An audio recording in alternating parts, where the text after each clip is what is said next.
I found my husband in our living room with my son's fiancée only a few hours before the wedding. I was about to confront him, but a movement in the hallway stopped me. It was my son, Elijah. His face was a mask of stone. He looked at me and whispered, "Mom, I already know, and it's worse than you think." Hello, everyone. Thank you for being here with me today. Before I start my story, I'd love to know what city you're joining me from. Feel free to share it in the comments. Now, let me immerse you in this story. On the morning of my son's wedding, I woke up at 5 o'clock. I couldn't sleep. I told myself it was just nerves, the kind any mother feels on such an important day. I sat here in this very home office, staring at spreadsheets on my computer screen. I run a small CPA firm from home. Nothing extravagant, but it helped pay for our son Elijah's college and covered the extras that my husband Franklin's salary didn't quite reach. The numbers on the screen were a blur. My mind was somewhere else entirely. Outside, the world was still dark and silent, but I could already picture the scene that would unfold on the patio of our Atlanta, Georgia estate in just a few hours. White chairs arranged in perfect rows on the lawn. I had spent the entire spring tending to the arch that Franklin had built, covering it with the rose bushes I had nurtured since they were tiny buds. I had checked the string lights 3 times myself, making sure not a single bulb was out. Everything had to be perfect. Our son, our Elijah, deserved a perfect day. 25 years of marriage to Franklin, 23 years raising Elijah. I had dedicated my entire life to this family. I had been the steady hand, the planner, the one who remembered dental appointments and birthdays, and made sure the bills were paid on time. Franklin was the charmer, the life of the party, the one everyone loved. I was the foundation he leaned on, and for a long time, that was enough for me. But lately, something had felt off. A silent distance had settled between us. It was in the way he would stop talking when I walked into a room, in the way his phone was always tilted away from me. When I asked if something was wrong, he would simply laugh it off. "Just work, honey," he'd say. "Big promotion on the line." I chose to believe him. What else could I do? You don't toss 25 years of history overboard because of a feeling. The click of the office door brought me back to the present. It was Elijah, standing there in his pajamas, a mug of coffee in his hand. He looked exhausted, with dark circles under his eyes. At his age, he had my practical nature, but his father's handsome features. "Mom, you've been up for hours," he said. "The wedding isn't until 4 o'clock. "I just want everything to be perfect for my boy," I said, attempting a cheerful smile as I closed my laptop. "Your dad is still sleeping. He left early," Elijah said with a strange note in his voice.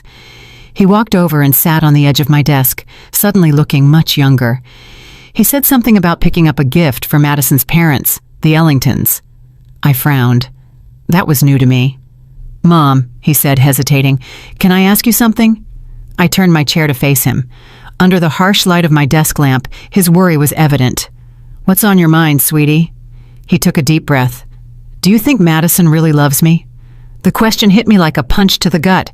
Madison, his fiancée, ambitious, beautiful, a young architect from a wealthy, lifelong family with influence. On the surface, she was everything we had always wanted for Elijah. But I'd had my own doubts. I had seen how her eyes would sometimes drift when Elijah talked about his passions, how she checked her phone during family dinners.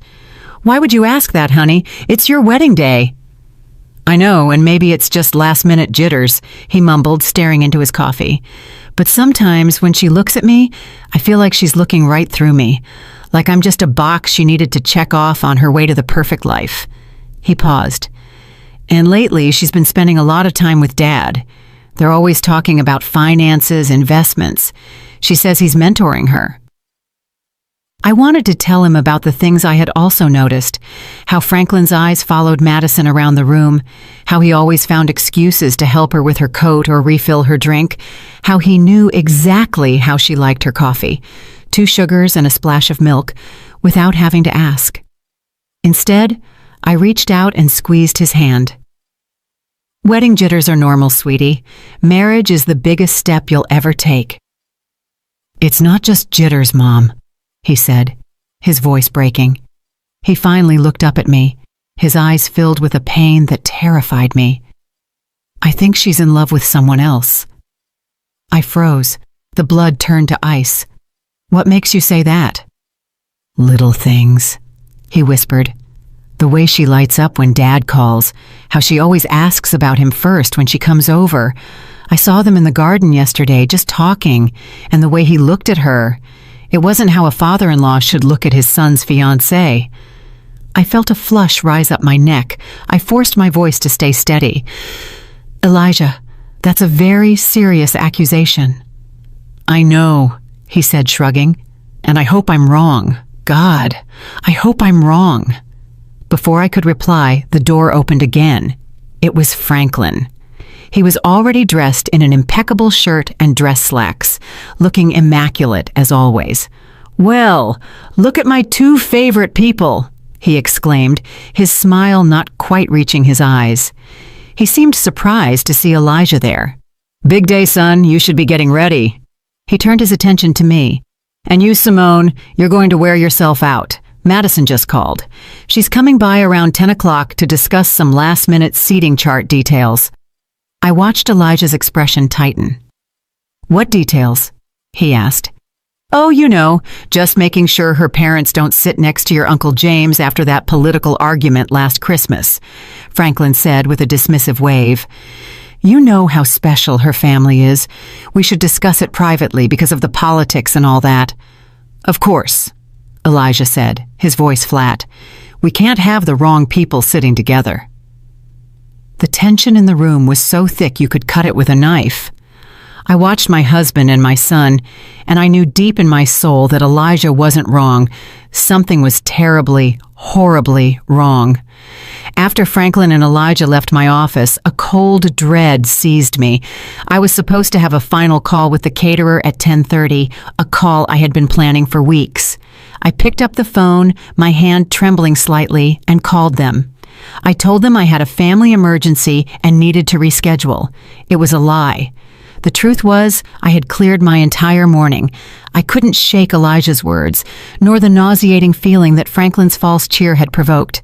Something was happening in my house today, and for the first time in 25 years, I intended to find out what it was. I spent the next 2 hours pretending to be busy. I tidied the kitchen, which was already spotless. I rearranged the floral centerpieces on the dining room table. Every sound made me jump. Every passing car made my heart hammer against my ribs. I felt like an actress in a play, performing the role of the happy mother of the groom, while inside I twisted with anxiety. Exactly at 10 o'clock, a sleek white BMW pulled into our driveway, Madison's car. I watched from the kitchen window as she stepped out. Even in simple jeans and a blouse, she looked like she belonged on a magazine cover. She walked up to the front door with the natural confidence of someone who knows she belongs. My heart was beating so loud I could hear it in my ears. I crept out the back door and circled the house, crouching low behind the large hydrangea bushes that bordered our living room windows. I felt ridiculous, like a spy in my own home, but the need to know, the need to confirm my fears or dispel them was overwhelming. Through the large bay window, I could see them. Franklin had let her in, and they were standing by the fireplace, the spot where we took our family pictures every Christmas. He was pouring her a drink. I couldn't hear their words, but their body language said it all. They stood close, too close. His hand rested low on her back. It was a casual gesture, one that could be easily explained away, but it lingered there for a second too long. I clenched my hands into fists, my nails digging into my palms. 25 years we had built a life in this house. We had read stories to Elijah on that very sofa. We had hosted countless family parties in that room. And now my husband was standing there, caressing another woman, my son's fiancée, on our son's wedding day. I was about to stand up, to storm in like a fury, and confront them right then and there. I didn't care about the scene. I didn't care about the wedding. I only cared about the scorching betrayal I was witnessing. But then I noticed movement in the upstairs hallway, a shadow in the glass's reflection. I looked closer. It was Elijah. He was standing at the top of the stairs, hidden in the shadows, watching them too. The sight of him, so still and broken, stopped me cold. This wasn't just my pain, it was his. Downstairs, things had escalated. Madison's hand was now on Franklin's chest. She leaned into him, her head tilted back, a smile playing on her lips. She said something, and he laughed. It was a sound I hadn't heard from him in years. Light, genuine, happy, the way he used to laugh with me when we were young, and everything seemed possible. In that moment, I saw my husband transform into someone I didn't recognize, someone alive in a way he hadn't been with me for a long, long time. Then his hands were in her hair, and they were kissing. It wasn't a quick peck. It was a deep, passionate kiss, the kind you see in movies. My vision went red. A roar filled my ears. I took a step toward the house, ready to rip the door from its hinges, ready to scream until my lungs gave out. And then a hand gripped my arm. I spun around, my heart leaping into my throat. It was Elijah. He had slipped out of the house and come to find me. His face was pale, ashen, but his eyes burned with a cold, hard determination I had never seen before. "Mom, don't," he whispered, his voice strained. "Not yet, Elijah. This is—" I choked on the words. I couldn't even say it. "I know what it is," he said. His voice was steady, though I could see his hands trembling. "Mom, I've known for weeks." "Weeks?" The word came out as a strangled whisper. I stared at my son, the boy I had raised, who now looked at me with the eyes of a man who had seen too much. We were still crouched behind the hydrangeas. The beautiful flowers I'd been so proud of were now serving as a hiding place for the destruction of our family. Inside the house, my husband and my son's fiancé had moved from the fireplace to the sofa. I couldn't bear to look. "I didn't want to believe it at first," Elijah said, his voice low and urgent. "I kept making excuses for them. He's just being kind. She's just nervous about joining the family. But it kept happening. The lingering looks, the private conversations, the way she lit up whenever he was near." He corrected himself. The slip-up, a painful reminder of a life that no longer existed. She was supposed to be getting a new mother figure, not a rival. "I mean Madison. Why didn't you tell me?" I asked, my voice shaking with a mix of shock and a strange, protective rage. "You shouldn't have had to carry this alone."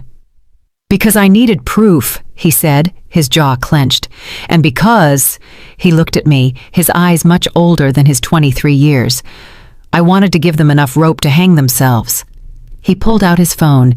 His hands shook slightly as he tapped the screen. "I hired someone," he confessed. "What did you do?" "What? I'm not stupid, Mom. After I saw them having lunch together a month ago, a lunch Dad told me was a business meeting and she told me was an afternoon shopping with her girlfriends. I knew I wasn't crazy. I needed to know the truth." He handed me the phone. "I hired a private investigator." My breath hitched. "A detective? Elijah, the money—" "Don't worry about the money," he said grimly. "It was worth every single cent." The first photo on the screen showed Franklin and Madison walking into the St. Regis Atlanta downtown. The timestamp indicated it was 3 weeks ago, a Tuesday afternoon, when Franklin was supposedly at a regional sales conference. The second photo showed them leaving together 2 hours later, looking heated and disheveled. "There are 17 different occasions," Elijah said quietly, as I scrolled through a gallery of betrayal. Photos of them in dimly lit restaurants across the city. Photos of them pressed up against Franklin's car in a private parking lot. Photos of them laughing, holding hands, living a completely different life behind our backs. I felt sick. The sheer magnitude of the deceit was breathtaking. This wasn't a one-time mistake. It was a calculated, long-term affair. I stood up again. A fresh wave of rage washed over me. "We're stopping this," I said, my voice like steel. "Right now." "No." Elijah's voice was sharp, making me crouch down again. "Mom, trust me. I have a plan." "A plan, Elijah? This is insane. We can't just let the wedding—" "Absolutely we can," he cut in, his voice ringing with an authority I'd never heard from him before. "And we will. Mom, think about it. If we confront them now, what happens? They'll deny it, they'll twist it. Dad will say you're being hysterical, that you're misunderstanding things. Madison will cry and play the victim. They'll turn it all back on us. He was right. I could already hear Franklin's smooth, placating voice. Simone, you're overreacting. She's a nervous young woman, and I was just offering paternal advice. So what do you suggest? I whispered, my anger giving way to a cold, terrifying clarity. Elijah's smile was something chilling and unfamiliar. Public humiliation, he said, the words hanging in the air between us.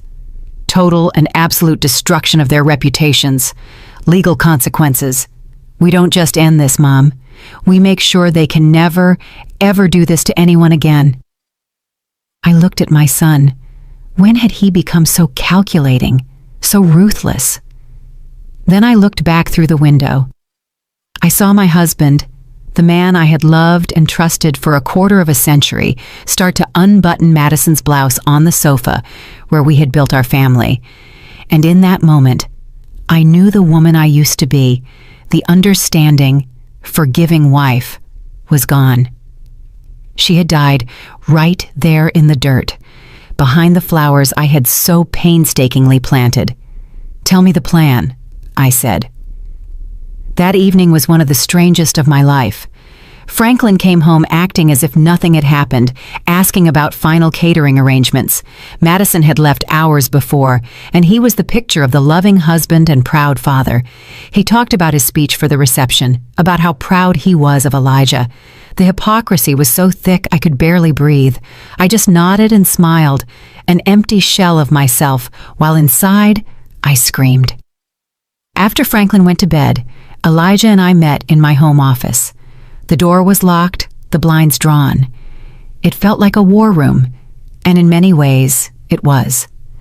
On my desk lay the beginnings of a file of evidence that would make a prosecutor weep with joy. Tell me about that detective, I said, studying a surveillance photo that turned my stomach. Her name is Aisha, Elijah said. Aisha Whitfield. The name hit me like a splash of cold water. Aisha. My sister, Aisha. Elijah nodded. I didn't know who else to call.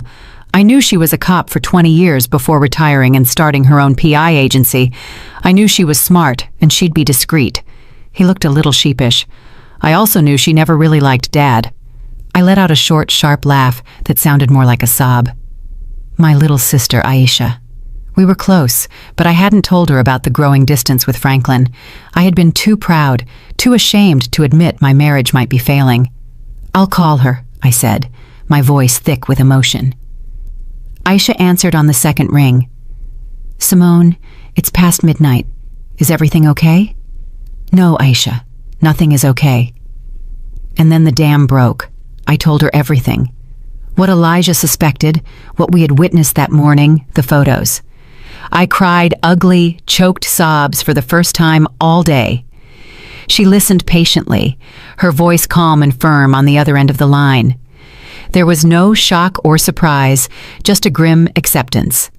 I'm not surprised, Simone, she said quietly when I finished. I've seen the way he looks at that girl. I was hoping I was wrong. Elijah told me about the photos, I said, wiping my eyes. What else do you have? More than you probably want to know. Her voice turned professional.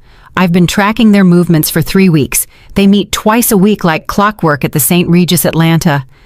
He always pays in cash. They eat lunch at fancy restaurants he'd never take you to. Last week, he took her to Cartier.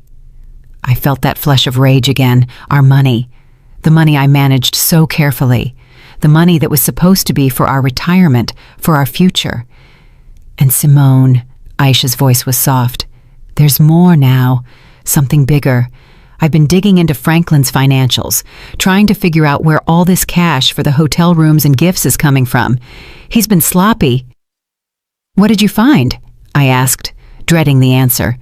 There was a long pause on the line. It's not just Madison, she said, voice heavy.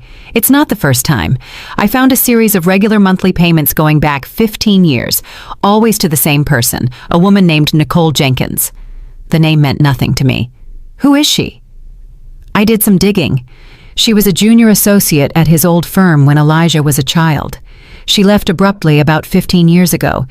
The payments started a few months after she left. Aisha took a deep breath. Simone, she has a daughter, a 15-year-old girl named Zoe. I ran a background check. The father isn't listed on the birth certificate, but I'd bet my license that Franklin is her father. The phone felt heavy in my hand. I couldn't breathe. A daughter, an entire other child. 15 years of lies, 15 years of a double life. The secret trips, the inexplicable expenses, the emotional distance. It all clicked into horrible clarity. I have to know for sure, Aisha, I whispered. I know, she said. I'll handle it. But Simone, you have to be prepared. When this drops, it's going to be a nuclear bomb. I know, I said, my voice cold and hard. That's exactly what we're counting on. The 24 hours leading up to the wedding were a blur of calculated deception. I moved through the preparations like a ghost, my body on autopilot while my mind raced. I smiled at relatives. I approved the final table settings with the wedding planner. I even helped Franklin with his tie, my fingers brushing the silk fabric as I imagined tightening it around his neck. Every interaction was a performance, every polite word a lie. Aisha worked quickly. She was a professional, and this was now personal. She told me she had a contact at a private lab. It's risky, Simone, but if we can get a clean DNA sample from Franklin, we can get a non-legal preliminary comparison to a sample from the girl. That night, after Franklin fell asleep, snoring softly beside me in the bed we had shared for a quarter century, I crept out of the room. My heart pounded with every creak of the floorboard. I went to the bathroom and took his toothbrush from its holder. My hand shook so badly I almost dropped it. It felt like the ultimate violation. But what was this compared to the violations he had committed against me, against our family? I carefully tucked it into a plastic bag and left it in the mailbox for Aisha to collect before dawn. The next day, as the house buzzed with the chaotic energy of florists and photographers, Aisha called. I've got more on the money, she said, her voice grim. It's worse than we thought. We met in my car, parked on the street, away from the house, the only place I felt safe to talk. She opened a laptop and turned it toward me. On the screen was a spreadsheet, a dizzying array of numbers and dates. I did a full analysis of your joint accounts, your retirement funds, everything, she said, pointing to a highlighted column. Look at the pattern. For years, Franklin has been making regular cash withdrawals. Small amounts, $500 here, $700 there, never more than $1,000 at a time, always from different branches. I thought it was for his hobby, I said, stunned. He always told me he was investing in rare coins, something that required cash transactions. Another lie. His hobby was named Madison, Aisha said dryly. The cash for the hotel rooms, the expensive dinners, the gifts, that Cartier necklace. He paid for half of it in cash, but that's not the worst part. She clicked another tab. He's been taking loans out against your pension plan. I stared at the screen.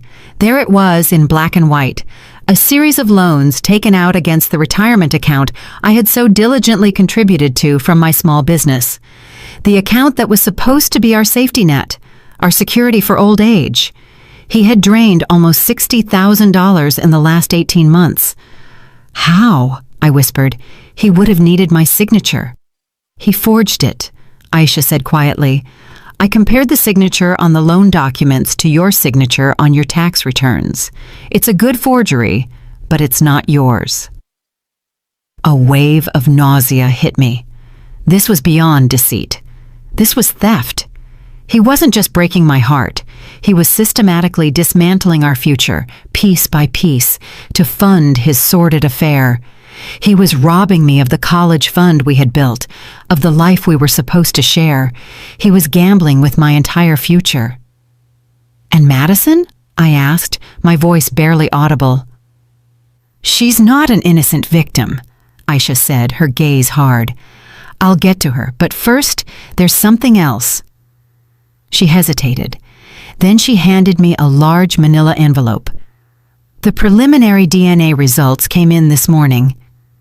My hands began to shake as I opened it. I scanned the page. The scientific jargon blurred until I found the conclusion at the bottom of the page. Probability of paternity, 99.999%. I stared at the words until they were burned into my memory. Zoe Jenkins was Franklin's daughter. 15 years of loving him, trusting him, building a life with him while he had another daughter, another family hidden in the shadows. I rested my head on the steering wheel, the cool leather against my hot forehead. I didn't cry. I was beyond tears. A strange, terrifying calm came over me. The pain was still there, a massive gaping wound in my chest. But now it was accompanied by something else, a cold, hard resolve. He wasn't just going to lose his wife. He was going to lose everything. Sitting in the car with my sister, that flimsy piece of paper in my hand felt heavier than a tombstone. It was the death certificate of my marriage, of the life I thought I had. A 15-year-old daughter. The words echoed in the silent car. How? How did you find her? I finally managed to ask, my voice sounding distant and strange to my own ears. Aisha's expression was a mix of pity and professional resolve. It started with the payments. Once I had Nicole Jenkins's name. It wasn't hard to locate her. She lives just 2 towns over, Simone about 20 miles away. 20 miles. For 15 years, he had been living a secret life a short drive away. How many times had he told me he was working late? How many business dinners had he attended? How many weekend golf trips had he taken? My mind spun as I mentally reviewed years of excuses and lies, each one now taking on a new, sinister meaning. I swung by the house yesterday morning, Aisha continued, her voice soft. I posed as a market researcher. Nicole opened the door, and behind her, I saw the girl. Zoe. Simone. She's the spitting image of him. The same dark, intelligent eyes that first drew me to him all those years ago. The same smile. She's unmistakable. I imagined it. An innocent teenager in all this, who looked just like my husband. A sister my son never knew he had. The thought was so surreal, so monstrous, that I couldn't fully process it. My family wasn't just broken, it was a fraud, a carefully constructed lie that I had unknowingly helped maintain for more than half my life. Does the mother, Nicole, know about me? About Elijah? I asked. I can't say for sure, Aisha admitted. But the way she lives, a nice house in a good school district, but no flashy career, it's clear Franklin is her primary source of financial support. She has every reason to keep things quiet. He wasn't just paying child support, Simone. He was funding her whole life with my money, with our money, my consulting money, our joint savings, the money he stole from our retirement. The betrayal was so deep, so layered, I felt like I was drowning. It was a systematic plunder of my life's work, my trust, and my future. I handed the DNA report back to Aisha. Put it with the rest of the evidence, I said. My voice, stripped of emotion, was numb. The shock was so profound, it had short-circuited my ability to feel anything but a cold, heavy emptiness. I thought about that girl, Zoe. What kind of man tells his daughter he can't acknowledge her?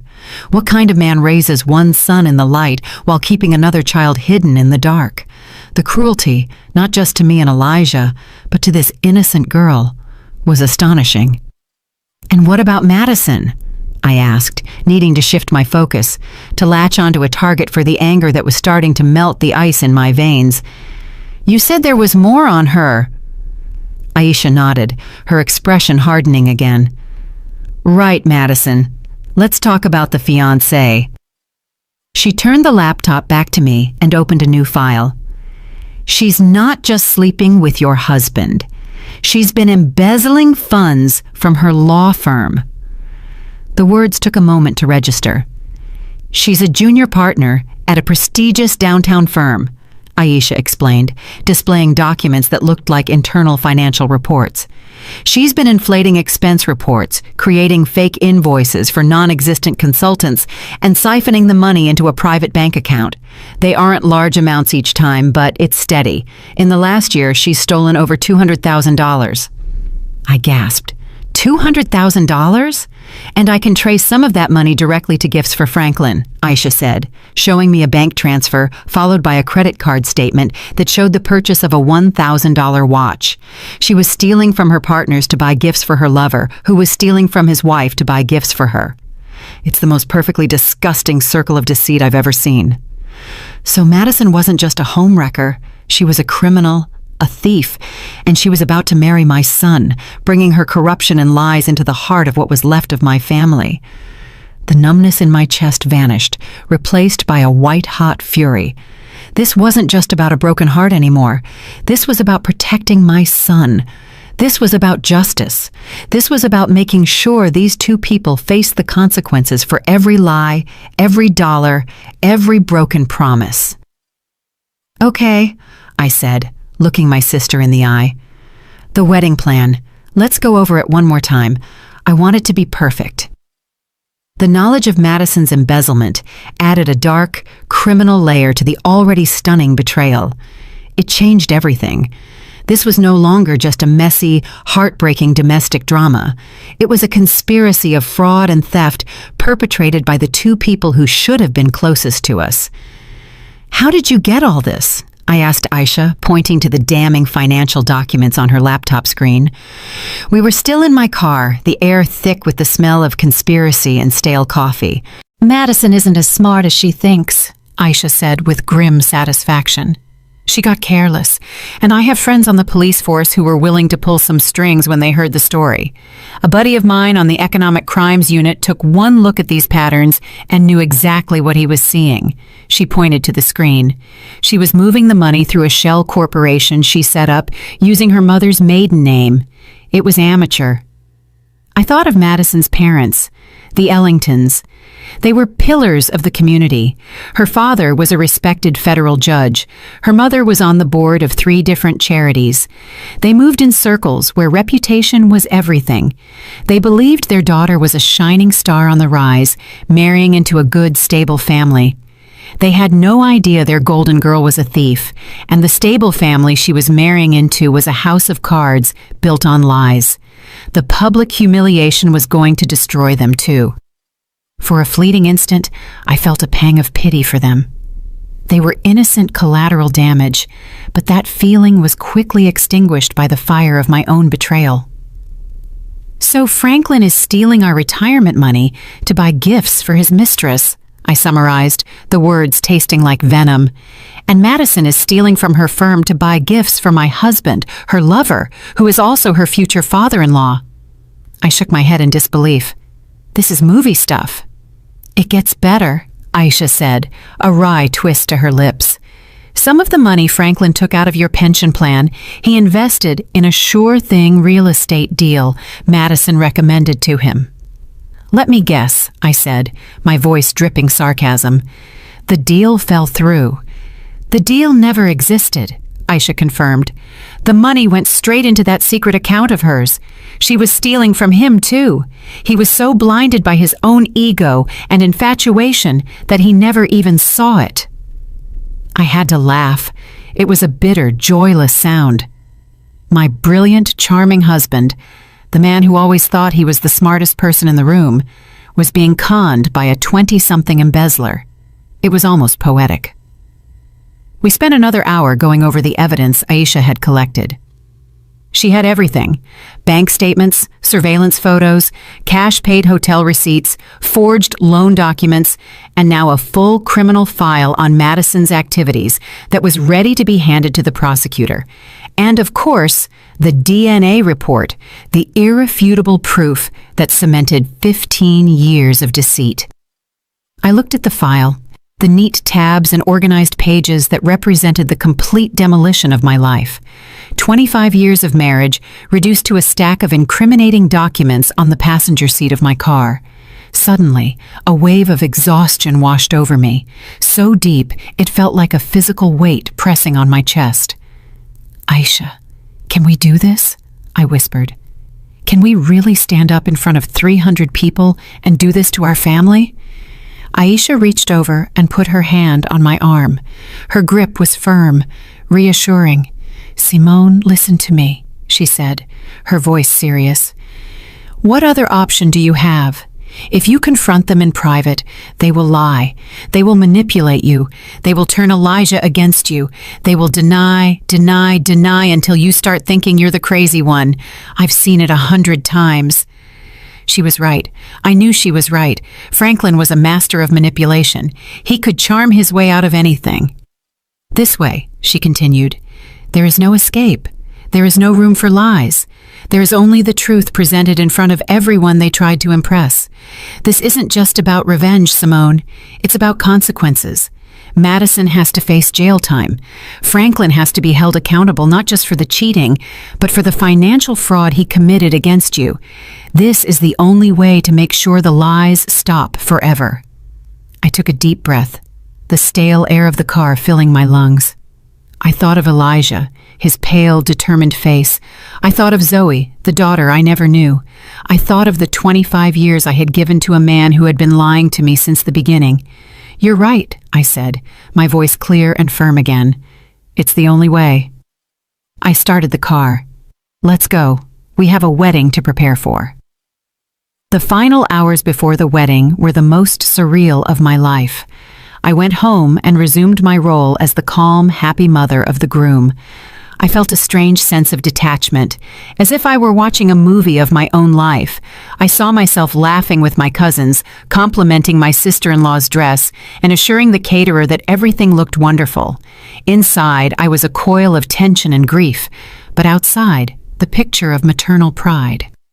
Franklin was in his element, socializing with the early arriving guests, accepting congratulations with a wide, confident smile.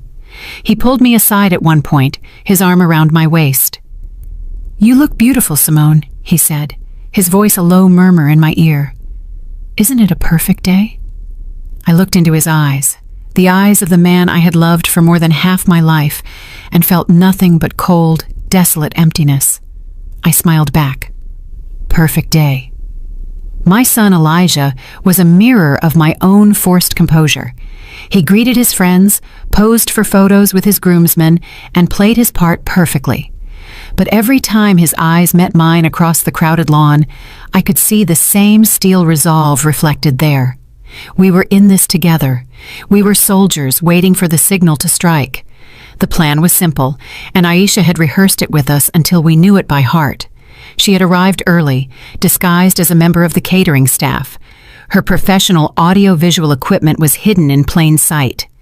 She had connected her laptop to the large projection screen we had rented, supposedly for a sentimental slideshow of Elijah's baby pictures.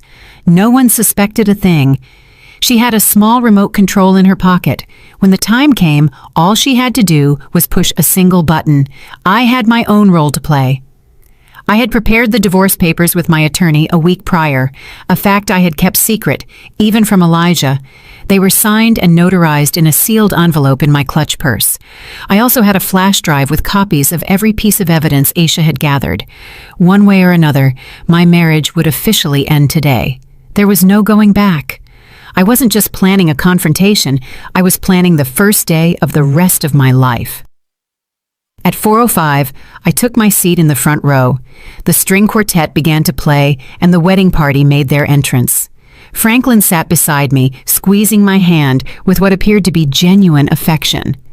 I felt a tremor of revulsion, but forced myself not to pull away. Madison appeared at the end of the aisle, a vision in white lace. She looked radiant, beautiful, and utterly fraudulent. She smiled at the crowd. Then her eyes found Franklin in the front row. For a split second, a look passed between them, a look of shared secrets, of triumphant conspiracy. They thought they had won. They thought they were just minutes away from cementing their perfect, deceptive future. Elijah stood at the altar, his face an unreadable mask. When Madison joined him, he took her hand. His expression never wavered. He looked out at the crowd, his eyes scanning the faces until they landed on mine. He gave a single, almost imperceptible nod. It was time. The officiant began the ceremony with the usual words about love, commitment, and fidelity.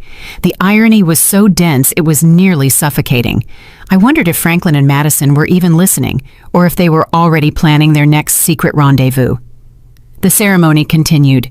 They exchanged vows they didn't mean, promises they had already broken 100 times. My stomach churned with every lie that left their lips. Finally, the officiant reached the critical moment. He smiled benevolently at the crowd. If anyone here has any reason why these two should not be joined in holy matrimony, speak now or forever hold your peace. A silence fell over the 300 guests. This was the moment. My heart hammered against my ribs so hard I thought it might break through. I could feel everyone's eyes on us. I took a slow, deliberate breath. Then I stood up. The moment I rose, a collective gasp ran through the 300 guests. The air, which had been filled with the soft melodies of the string quartet and the warm afternoon breeze, suddenly became thick and silent. All heads in the garden turned toward me. I could feel their confusion, their shock, their curiosity, like a physical force. Franklin, sitting next to me, went rigid. "Simone, what are you doing?" he hissed, his hand grabbing my arm. "Sit down. You're making a scene." I shook his hand off as if it were a venomous snake. I looked past him, my eyes fixed on my son Elijah, who stood at the altar, his face pale but resolute. He knew this was coming. We had planned it. Then I looked at Madison, whose radiant smile had frozen into a mask of confused horror. "I'm sorry, everyone," I said, my voice clear and surprisingly steady. It carried across the silent garden. "I apologize for the interruption, but I believe the officiant asked if there was any reason this marriage should not proceed." I paused, letting the weight of my words settle. "And yes, I do. I have a reason." A wave of murmuring swept through the crowd. I saw Madison's father, Judge Ellington, begin to rise from his seat, an expression of thunderous indignation on his face. "Mrs. Whitfield, what is the meaning of this?" he boomed. "The meaning, Judge Ellington," I said, turning to face him, "is that your daughter is about to marry my son under false pretenses, and I believe you and everyone else gathered here today deserve to know the truth." I pulled the small remote control from my purse. It was the one Aisha had given me. My thumb hovered over the single red button. "The truth?" Franklin sputtered, his face flushing crimson. "Simone, you've lost your mind. You're embarrassing our son." "Am I, Franklin?" I asked calmly, turning my gaze back to him, my voice dropping to an icy calm. "You're the one who has embarrassed our son, you and your mistress." With that, I pressed the button. Behind the altar, the large screen that was supposed to show a slideshow of Elijah's baby photos sprang to life. The first image that appeared was a crisp surveillance photograph of Franklin and Madison, locked in that passionate kiss in our living room, the one Elijah and I had witnessed just the day before. The crowd erupted. There were screams, gasps, people standing up to get a better look. I saw Madison's mother bring a hand to her chest, her face ashen. "But that's not all," I continued, my voice somehow rising above the chaos. "You see, this wasn't just a one-time mistake. This has been going on for months." The screen changed. A new photo appeared. Franklin and Madison entering the St. Regis Atlanta, the timestamp clearly visible. Then another and another, a collage of their secret meetings, their clandestine lunches, their lies exposed for all to see. Madison stammered, trying to deny it, but her voice was lost in the uproar. Franklin was standing, shouting, "This is fake! Those are photo montages! Simone is having a nervous breakdown!" "Am I, Franklin?" I asked quietly. "Then perhaps you can explain this." The screen changed again. This time it displayed bank statements. My finger, on a close-up photo, pointed out the suspicious cash withdrawals, the forged signatures on the pension plan loan documents. A Cartier receipt for a $15,000 necklace flashed on the screen, followed by a photo of Madison wearing that same necklace at her bachelorette party. The noise from the crowd began to diminish, replaced by a stunned, horrified silence. This was no longer just a cheating scandal. It was something darker. My husband has been systematically stealing from our family's retirement savings to fund his affair, I announced, and his fiancée, the woman about to marry my son, has also been busy. The next slide showed the evidence of Madison's embezzlement from her law firm, the fake invoices, the bank transfers. I could see her partners in the fourth row, their faces shifting from confusion to pure fury. And then I delivered the final devastating blow. "But the best part," I said, my voice turning to ice, "the true heart of the deceit that has defined my marriage, is that my husband's lies didn't start with Madison." The DNA test results filled the screen. The words, "probability of paternity," 99.9999%, were displayed in huge, bold letters. Below there was a photo of a pretty, smiling 15-year-old girl.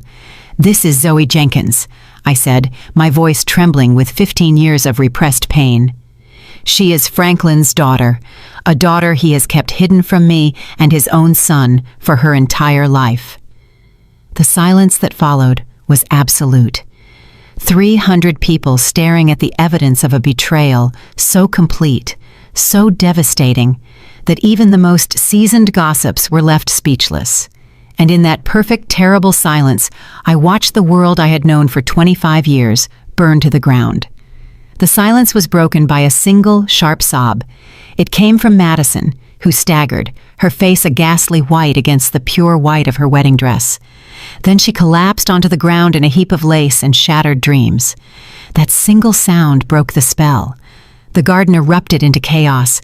People were yelling, pointing, pulling out their phones to record the disaster.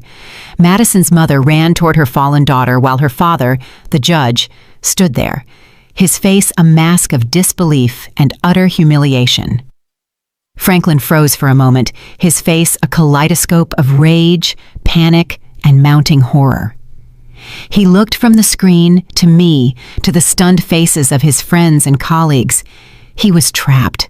There were no lies, no smooth words that could talk his way out of this. His carefully constructed world had been publicly and irrevocably demolished. Then he did the only thing a coward could do.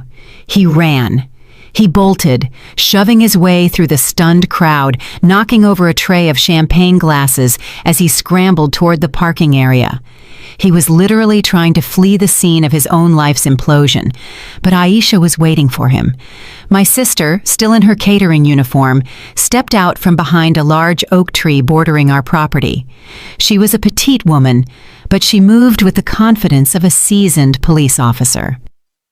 As Franklin ran past, she put out her foot. It was a perfectly executed trip. Franklin fell hard, hitting the manicured lawn and sliding for a few feet in his expensive wedding suit. "Going somewhere, Franklin?" Aisha asked casually, walking over to where he lay sprawled and gasping. By then, Elijah had left the altar and was beside me. He put a firm arm around me. Madison was back on her feet, supported by her sobbing mother, and pointed a shaking finger at me. You planned this?" she shrieked, her voice high with hysteria. "You planned this whole thing to ruin my life." "No, Madison," Elijah said, his voice cold and clear, cutting through her hysterics. "You ruined your own life, you and him." He gestured toward his father, who was now being helped up by Aisha. "Let go of me," Franklin demanded, trying to pull his arm free from my sister's firm grasp. "Can't do that, Frankie," Aisha said, using a childhood nickname that made him flinch. "You see, I'm a licensed private investigator, and I have reason to believe you have committed multiple felonies, including financial fraud. But don't worry, we're not here to talk about you right now." She looked over her shoulder. "My business is with her." Two uniformed police officers were walking calmly through the parting crowd. They weren't here for Franklin's fraud. That would be a civil matter for my lawyer to handle. They were here for Madison. "Madison Ellington?" one of the officers asked, his voice quiet but authoritative. Madison's eyes went wide with terror. "No," she whispered. "You are under arrest on suspicion of embezzlement and wire fraud," the officer continued, as his partner took her arms and gently applied the handcuffs. The click of the cuffs closing was the loudest sound I had ever heard. I saw Madison's face crumble as the realization hit her that this was not just public humiliation. This was not just a canceled wedding. This was real. There were going to be real, legal consequences. Her life, as she knew it, was over. As the police led a sobbing Madison away, her parents watched in stunned horror. The photographers who had been hired to capture a fairy tale were now capturing the fall of a prominent family, their flashes popping relentlessly. The crowd began to disperse. Some left quickly, not wanting to be a part of the disaster. Others lingered, whispering in shocked huddles, their phones still held high, recording everything. In the midst of the chaos, I finally felt my strength leave me. Elijah held me. "It's over, Mom," he whispered. "It's finally over." I looked around at the ruins of the perfect day I had planned. It was a mess. It was a nightmare. But for the first time in months, I felt like I could finally breathe. If you're still listening, would you do me a huge favor and hit the like button on this video and comment the number 1 below? It lets me know you've supported me and tells me you're here with me on this journey. Your support is a huge encouragement to me. Please comment the number 1 and let me tell you what happened next. The 3 hours that followed the explosion were a blur of flashing blue lights, hushed conversations, and the slow, painful process of dismantling a wedding that never was. The police took our statements. Madison was driven away in a patrol car, her beautiful wedding dress looking absurd and tragic in the harsh glare of the setting sun. Franklin, after being questioned and released, simply disappeared. He got into his car and drove away without a word to me or his son. "And you?" Elijah asked, a flicker of the old warmth returning to his eyes. "I don't know yet," I answered honestly. "I think I'm just numb." The next few weeks were a painful, messy ordeal. The story, as expected, became a local media sensation. Scandal on wedding day, fiancé arrested at altar, groom's father implicated in decades of deceit. Our names and faces were everywhere. I stopped answering the phone. I stopped leaving the house unless absolutely necessary. My small CPA firm suffered. Some longtime clients quietly took their business elsewhere, uncomfortable with the notoriety. The day after the wedding, I did exactly what I had planned.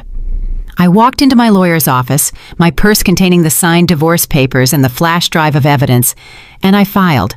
With the mountain of proof we had, Franklin didn't even try to fight. The legal process was swift and brutal. In the settlement, I got the house and a significant portion of his remaining assets as compensation for the fraud he had committed against our retirement funds. It wasn't a victory. It was restitution. Madison, facing overwhelming evidence, took a plea deal. She was sentenced to 2 years in a low-security prison and ordered to pay back every last cent she had stolen. Her family's reputation was shredded. Franklin's fall was quieter but no less complete. He lost his job, his reputation, and the respect of everyone he knew. He moved into a small apartment across town, and from what I heard, he rarely showed his face in public. But the most complicated part of the aftermath was Zoe. 2 weeks after the wedding, I received a letter. It was from Nicole Jenkins, Zoe's mother. It was short and to the point. She apologized for the pain her past relationship with Franklin had caused and said her daughter Zoe had learned the truth from the news and wanted to meet Elijah and me. I sat with that letter for 3 days. What was I supposed to do? This girl was the living embodiment of my husband's biggest betrayal, but she was also an innocent. She hadn't asked for any of this. She was my son's sister. I showed the letter to Elijah. He read it, his face grim. "I want to meet her," he said immediately. "She's my sister, Mom. She deserves to know her family, or what's left of it." So I made the call. We agreed to meet at a neutral location, a quiet coffee shop in a town halfway between ours. I was terrified. As we waited for them to arrive, I twisted the napkin in my hands until it was a frayed mess. Then they walked in. Nicole was an ordinary, tired-looking woman who seemed to carry the weight of her secrets in the slump of her shoulders. And behind her was Zoe. The moment I saw her, my breath caught. Aisha was right. She had Franklin's eyes, the same dark, intelligent eyes that had made me fall for him all those years ago. She looked scared and uncertain, clutching a book to her chest like a shield. And in that moment, looking at this innocent girl who was a victim in all of this, I knew my anger was not with her. It was with him, always him. That first meeting with Zoe was awkward. Words felt clumsy and inadequate. Elijah, bless his heart, did most of the talking. He asked her about high school, about the book she was holding, about her life. He didn't ask about Franklin. He simply treated her like a person, like a sister he was meeting for the first time. I, for the most part, just watched, trying to reconcile the image of this shy, sweet girl with the monumental lie she represented. Slowly, tentatively, we began to build something new. We met again for coffee, then lunch. Elijah and Zoe started texting, discovering a shared love for old movies and spicy food. I found myself looking forward to seeing her, hearing about her life. She was bright, funny, and kind. She was an innocent soul caught in the wreckage caused by our parents. A year passed. Life settled into a new, unfamiliar rhythm. The divorce was finalized. The media storm subsided, replaced by newer, fresher scandals. I poured my energy into rebuilding my business, and slowly my clients started to come back. I sold the large family home with its yard full of ghosts and bought a smaller, more manageable townhome for myself. It was quiet, peaceful, and it was mine. Elijah, after months of therapy to work through the trauma of the betrayal, was thriving. He had left his corporate job and gone back to school to pursue his true passion, landscape architecture.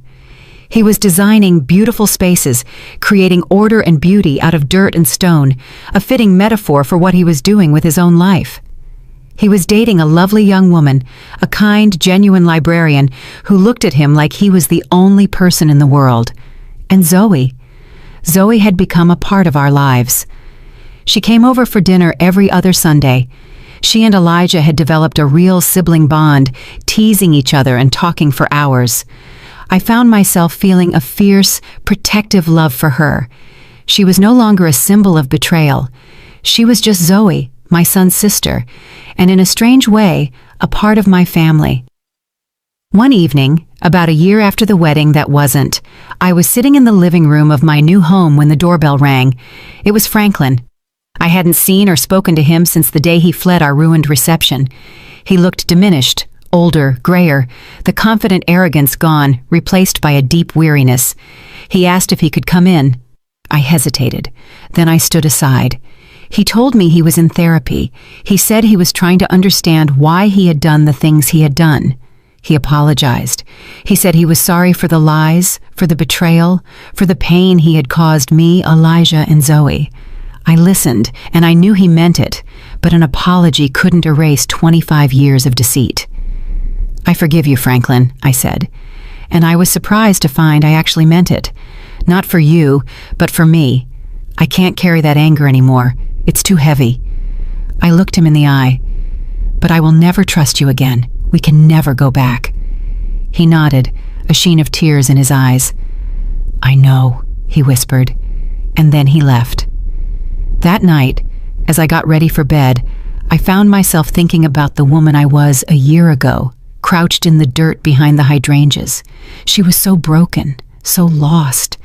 I wished I could go back and tell her that everything would be okay, that the pain wasn't the end of the story. The family I thought I had was a lie. It shattered into a million pieces on that sunny afternoon, but what Elijah, Zoe, and I built in its place was smaller, quieter, and imperfect. But it was honest. It wasn't built on comfortable lies, but on a difficult, painful, and ultimately freeing truth. We had lost everything, but in doing so, we had found something real, and for the first time in a long, long time, that felt like enough.